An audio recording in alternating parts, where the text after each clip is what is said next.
Enemy's down. Hellstorm available for tasking.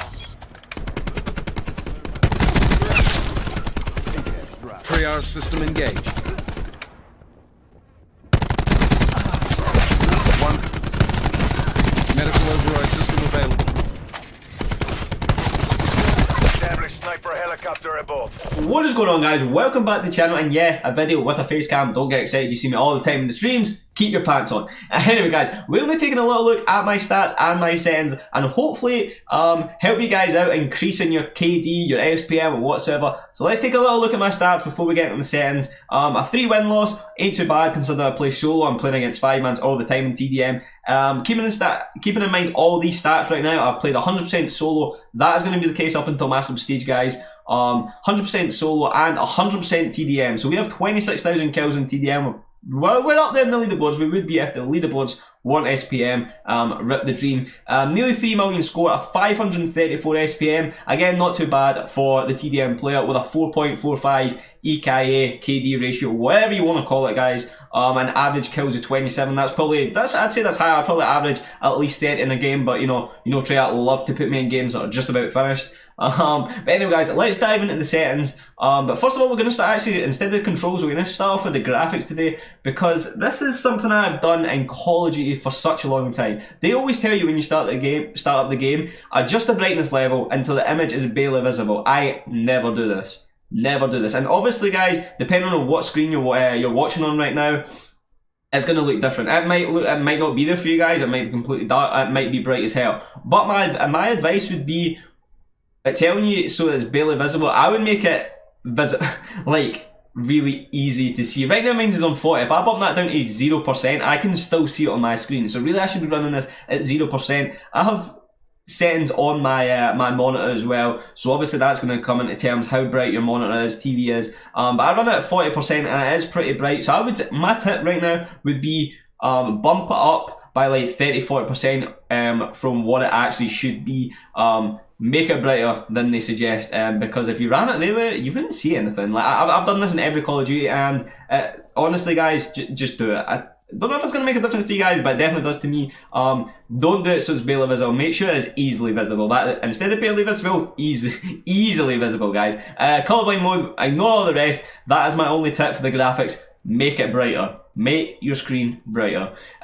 Moving on to the controls anyway. Okay, so sensitivity. This is a difficult one because everyone has their own personal preference. Me, I used to play on a 4-4 starting back just last year in World War II. I was a 4-4, maybe a 5-5 guy. And throughout the year I bumped it up. And obviously, guys, the higher sensitivity you play on, the easier it's going to be to turn on people, and the easier it's going to be to, snap on people. So if you can my advice would be steadily work up. So if you are on a 4-4 or a 5-5, try a 6-6 or whatever and get used to that. Bump up to a 7-7, 8 until you feel comfortable. Right now, 10-10 feels comfortable to me. I might bump up to 11-11 and so on and so on. But right now, I'm feeling very comfortable on 10-10. I can snap on people very easily and I can turn on people very easily with a 10-10. So I feel that's a perfect way for me. I say I might bump up again, but definitely ain't going any lower. So yeah, my suggestion, even if you go into a private game, guys, and mess around for a little bit and just get comfortable. It is also easier for me. As you can see, I'm using a scuff with control freaks. I find when you are using control freaks, you can bump up that sensitivity a bit higher than you would be if you didn't have them on. So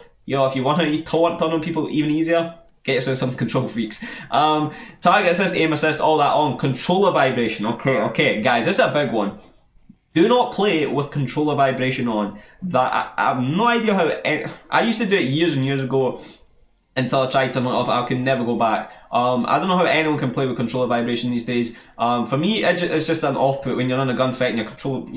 It's like an earthquake's going on. So no, turn that off. Again, guys, if you do own a scuff and you take the rumbles out, like this doesn't matter. I could have this on and it wouldn't make a difference because I have no rumbles in my controller. Therefore, no vibrations, even if it's on. But I still have it off anyway for the purpose of this video. And it's just something to do every year. But yeah. Try it off if you are like, oh nah, I'm used to it. Honestly, guys, just try a couple games with controller vibration off and see how you get on. I can guarantee you'll play so much better with it off.